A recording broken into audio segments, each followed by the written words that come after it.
Hello and welcome to the Kayden Gordon Show, today's best country mix. And joining me right here today is Dusty Moats. Dusty, how are you doing today? Man, I'm absolutely fabulous. Thank you for asking. That is so good to hear. So why don't you start by telling everyone a little bit about you? Well, my name is Dusty Moats. I am a country music artist out of Fort Worth, Texas. Man, I don't know if I want to divulge how long I've actually been doing this, but it's been a long, long, long, long time. It's probably my 27th year of playing. I think realistically, really started, I guess you can talk about the Zane Williams overnight success song, starting getting traction about a year ago with my first single, Love by You. Man, I tour all over the country. Got a little run coming up, Idaho, Wyoming, and Montana coming up in the next week or so. And man, just glad to be on the air with you, buddy. Absolutely, that's fantastic. So, do you have any upcoming projects or singles that you want to talk about today? Well, I've got the brand new single out right now called "Laking It Easy." It's been out for a couple weeks. I am sitting right now across the country. I'm on CDX Mainstream. I'm up about shoot 9 spots to 145 on True Indie. I'm sitting at about 45, which is a pretty good deal on Tex in the Texas market. With being from Fort Worth, Hmm. I'm CDX Texas 135, Texas Internet Radio Chart. I'm number 10 on the Texas Country Music Chart. I'm number 92 in Texas Regional Radio Report. I'm 133. But I think the thing I'm the most proud of, honestly, is my first single ever released to mainstream radio or country radio across the country. Man, I've jumped about 70 spots in the last 2 weeks. So it's been a pretty cool ride so far. That sounds fantastic and amazing. Congratulations to you on that, Dusty. That's fantastic. Thanks, buddy. I appreciate that. You're so welcome. So, what do you like doing outside of music? Do you have any hobbies or anything? Obviously, I think you can tell by looking at my screen, I'm a big sports guy. Yes, I It's, can tell. it's not like obvious or anything, is it? Maybe, I maybe. man, the last couple of years have been really difficult for me to watch college and professional football just because traveling and touring. But Hmm. man, I love UFC. I love boxing. I love football. I'm not much into in much anything else. I will watch some basketball just because I got a little guy that really likes it and Hmm. spend some time in there. But man, I am an absolute sports junkie, especially football and combat sports. I used to participate a little bit of that in myself. I was played football in college up until my sophomore year, and then man, just recently I've done jujitsu and boxing and all kinds of things. So lots of fun. That's how I spend my time when I'm not playing music. Sounds like a really good time. It ain't bad if you like getting beat up. I'm not very Well, good there at it. you I'm go. not very good at it, but we all need a little humility, right? There you go, yep. Especially in the day and age that we're living in, so. Uh, for sure. Hey, there's no hiding behind a camera or keyboard or text message when in the middle of getting choked out by somebody. Mm. So, Dusty, where do you want to see yourself in the next 5 to 10 years? Where do you want to be? Man, that's a great question. With me getting such a late start recording, or really with a recording career, it's been kind of interesting. I got to tell you, that's a great question. But second, all, I'm pretty blessed to be doing what I'm doing right now. I'm making a really nice living playing live music, playing original music. Um, if I'm right here where I'm at, I'm perfectly satisfied with that. We do have some other business interests in regards to music. I do some record promotion down here in Texas. We own a booking agency. I know you've dealt with my manager, Mariah, who's also kind of my significant other and also business partner. We also do a lot of social media marketing and Spotify promotion too. So um, no matter what I'm going to be doing, I see myself involved in the music business. It's been something that's been a part of my life for such an extended period of time. I know I know you don't know a whole lot of the story, but I did semi-retire from this for a few years and was in corporate America, which I think kind of changed how my approach is in regards to my comeback, and getting back into it. It's not called Music Friends for a reason. It's called Music Business. And as much as I love the creative aspect of it, it is a business and I look at it as such. but I also believe that there are things that I've learned along the way over the last couple of years that I can pass along and help other artists build their career and do things for an economical price, because I feel like, this business is full of a lot of vultures. I hate to say that just take advantage of people and take money and don't really do a lot of work.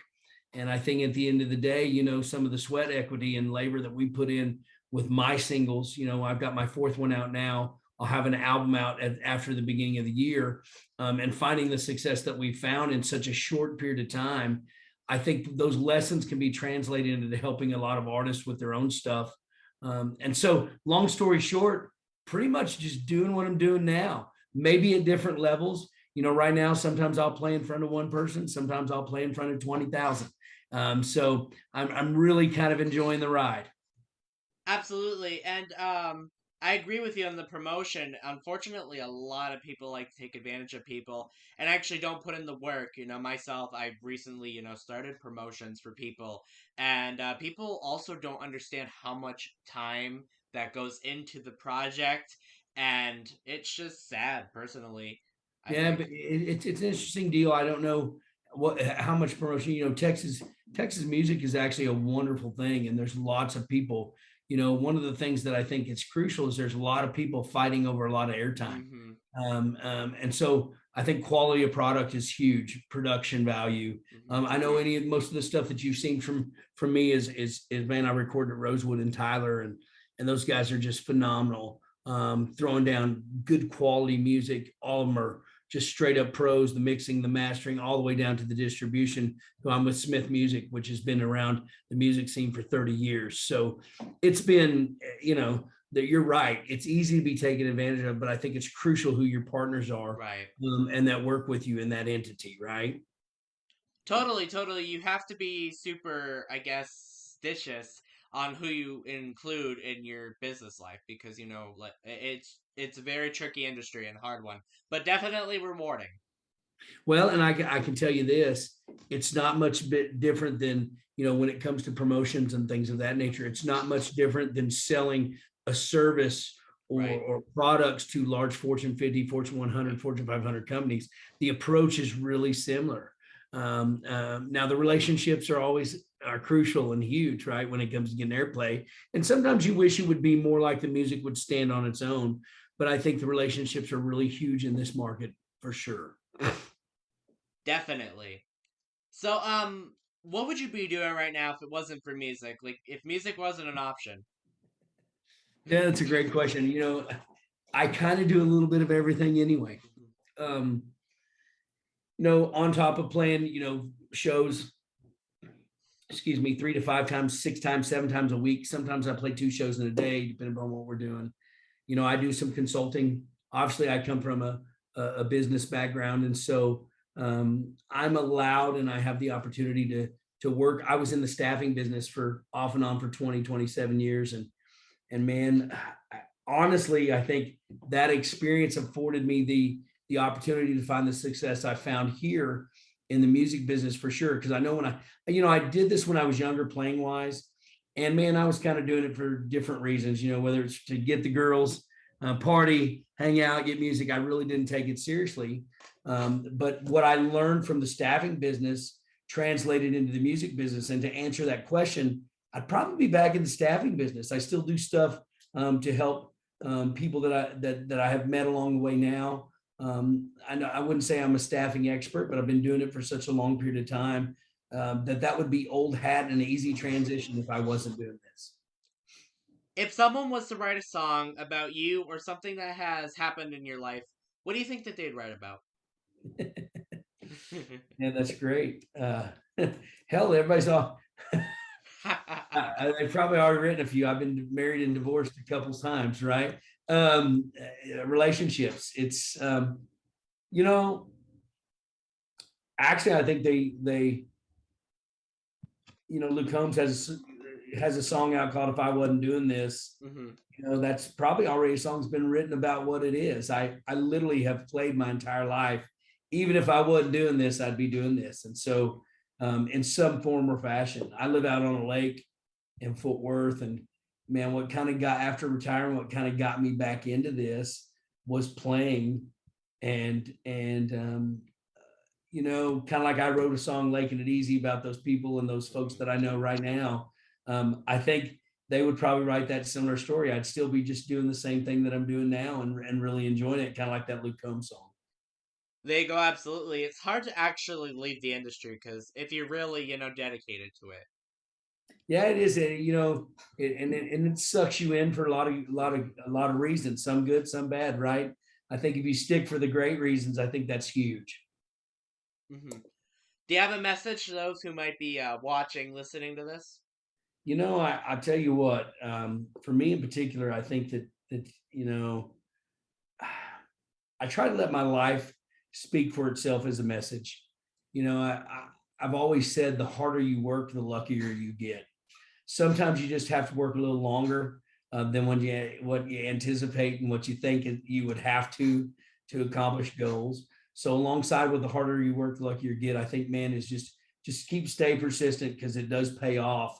I think that man, when you have a dream or you have a goal or something that you want to accomplish, man, really the opportunity comes from how much you work and how much you put into it. So persistence and work your tail end off and wind up getting lucky, right?